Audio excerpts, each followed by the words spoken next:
Hey everyone, welcome back to the channel. If you're new here, hi. I'm so glad you found this video.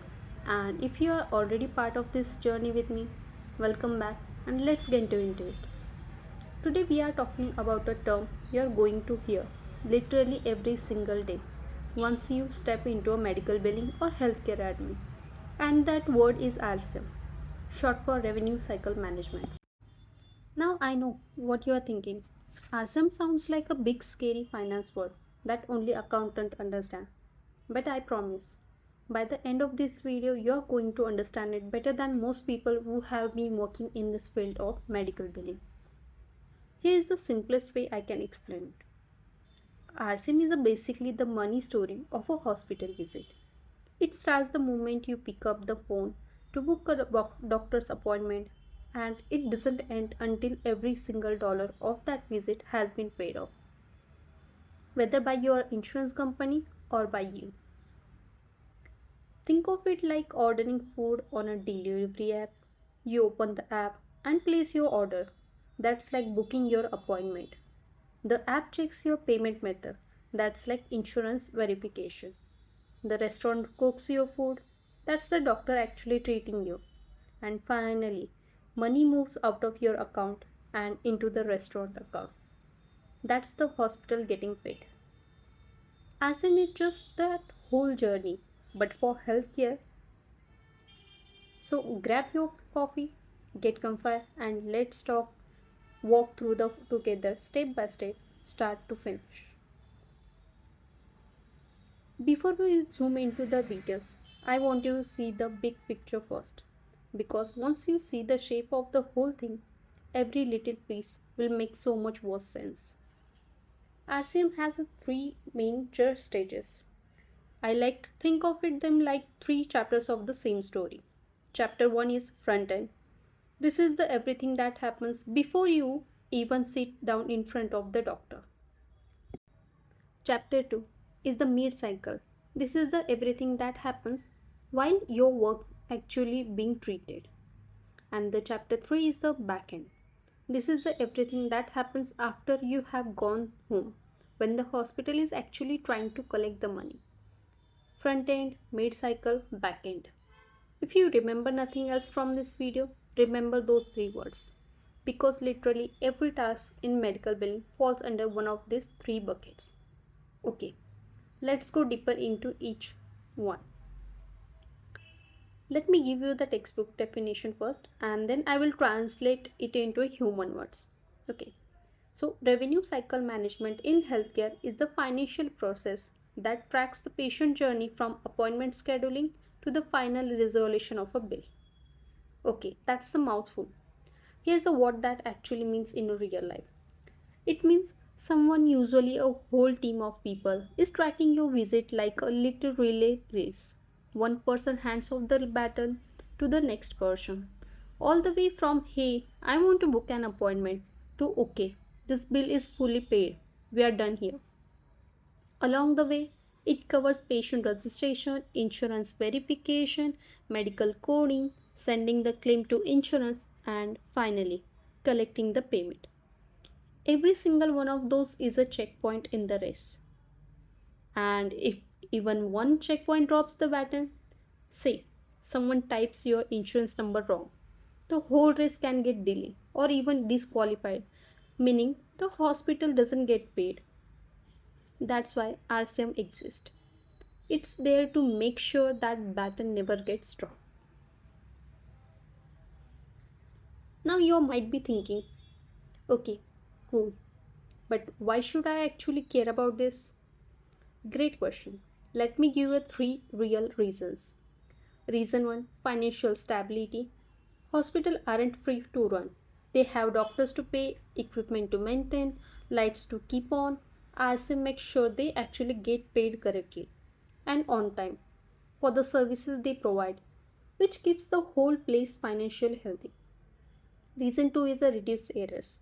A good RCM process means fewer denied claims, fewer typos, fewer administrative mistakes, and trust me, in this field, a tiny typo can cause a huge headache down to the line. And reason 3 is better patient experience. Have you ever gotten a medical bill and had no idea what half of the charges mean?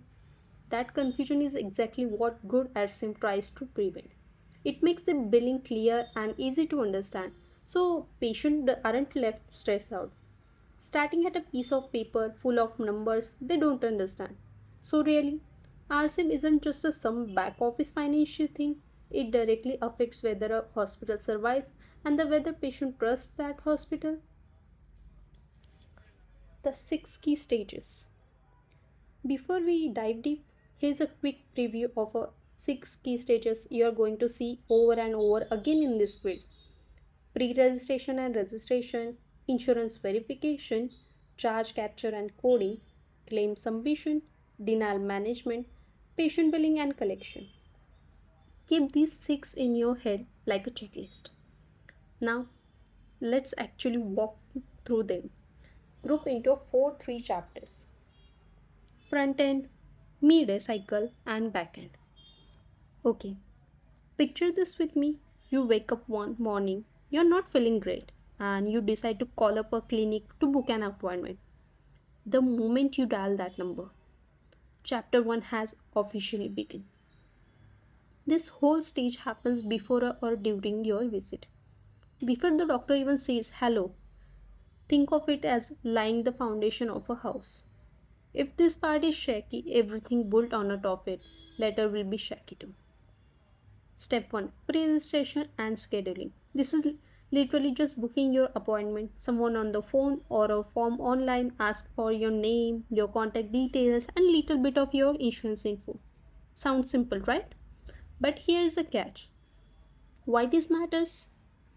If your name gets misspelled or a digit in your insurance ID gets typed wrong here, it can come back to the bite everything later as a denied claim. It's such a small step, but it sets the tone for everything. Step 2 is a eligibility verification and insurance verification. Before you even walk through the door, someone from the office calls your insurance company or checks online and asks, is this person plan currently active? Was it covered? Or do we need to special permission called the prior authorization? Before doing this procedure, why this matters? This is how the hospital figures out in advance exactly who is going to be responsible for the bill, the insurance company or you. We don't want surprises later. Third step will be copay and out of pocket collection. This is that moment at the front desk when you swipe your card before you even see the doctor. They are collecting your copay or deductible right then and there. Why this matter? It is so much harder to collect money from a patient after they have already left the building. Once you walk out that door, chasing payment becomes an uphill battle. So smart hospitals collect that what they can right at the front desk before you even sit down. And just like that, chapter 1 is completed. You are checking. Your insurance is confirmed and your copy is paid. Now it's time to actually see the doctor. Alright, you are in the exam room now. The doctor walks in. This is where chapter 2 begins. This stages bridges the medical side of the things with the financial side, and it all happens while you are being treated and right after. Charge capture. While you are being treated, doctors and nurses are writing down literally everything: every medication given, every scan taken, every hour spent in a hospital bed. Why this matters? Here's wild fact. If something isn't written down, it basically means the hospital gave you that service completely for free because there is no record to bill for it. In the industry, they actually call this revenue leakage. Money leaking out simply because nobody wrote it down. Step 2 is a medical coding. Now, here's where it gets interesting. Everything the doctor diagnosed and treated gets translated into a special numeric codes. There are two main types: ICD-10 codes, CPT or HCPCS. ICD-10 codes describe your diagnosis, and CPT or HCPCS codes describe the procedure done. Why this matter? Insurance companies don't sit there reading doctors' handwritten notes. Their system read codes, not sentences. If code is even slightly wrong, that claim get instantly rejected. Or in a worst cases, it can raise a red flag for fraud. Clinical documentation improvement or CDI. This is when specialists go back through the doctor's notes and double check that everything is detailed and specific enough. Now, why does it matter? If an insurance company later questions why a treatment was even necessary, highly detailed notes are exactly what defends that decision. Vague notes leave the hospital vulnerable. Detailed notes protect them. And that wrap up the chapter 2. Your visit is medically documented, properly coded, and double checked. Now it's time to actually get paid. That's the chapter 3. You have been discharged. You're home now, but behind the scenes, the billing team is just getting started. Chapter 3, Backend RCM. Chapter 3, Backend RCM, Billing and Collection.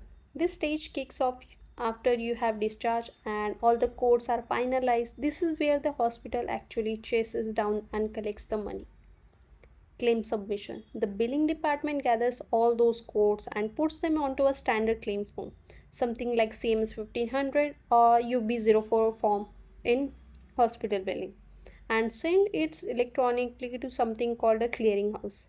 Think of it clearinghouse as a middle man who double checks the claim for formatting errors before passing it along to the insurance company. And why this is matter? Clean error free claims get paid faster, usually within 15 to 30 days max. Messy claims get bounced right back, and that delays payment by weeks.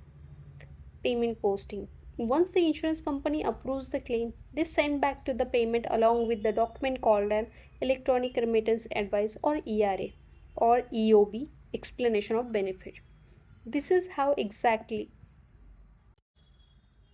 This is shows exactly what was the bill, what was approved, what was adjusted, and what is left over the patient to pay. And why this matter? This step reconciles the hospital's books. It matches the incoming money to the correct patient account so everyone knows exactly where the things stand financially. Denial management. Sometimes insurance says no. Maybe the authorization number was missing or a code was wrong. When that happens, specialists dig into why it was denied, fix the mistake, and resubmit it as an appeal. So, why this matters? Here's the number that shocked me when I first learned it. Up to 90% of denials are actually preventable, and appealing them properly can recover millions of dollars in a revenue that would have simply been lost. And appealing them properly can recover millions of dollars in a revenue that would have simply been lost otherwise. The step 4 is the patient billing and collection. Finally, whatever balance is left, copay, deductibles, coinsurance, gets sent to you, the patient, as a statement either by a mail or through an online portal. So you can pay what remains. And why does it matter? With insurance deductibles climbing higher every year, patient payments now make up massive chunk of hospitals' total income. This last step matters more today than it ever has before. And here's the beautiful part, once that final payment is collected, it's not really the end. It loops right back around. Better patient experience leads to improved cash flow. Improved cash flow leads to reduced denials and errors, and that leads to financial stability for the hospital. And financial stability at the end of the day leads to better quality patient care. It's not a straight line from start to finish. It's a circle, the RCM cycle, and it just keeps turning visit after visit, patient after patient. So now, next time someone throws around the word RCM in a meeting or in a job interview, you're not going to freeze up. You're going to know exactly what they mean. Front end, before the visit, mid cycle, during the visit, back end, after the visit, getting paid, and back end. That's it. What that's the whole story. If this video made things clicks for you, do me a favor. Hit that like button, drop a comment telling me what topic you want to explain next, and subscribe so you don't miss the next one. Thank you so much for being here. I'll see you in the next video. Bye for now.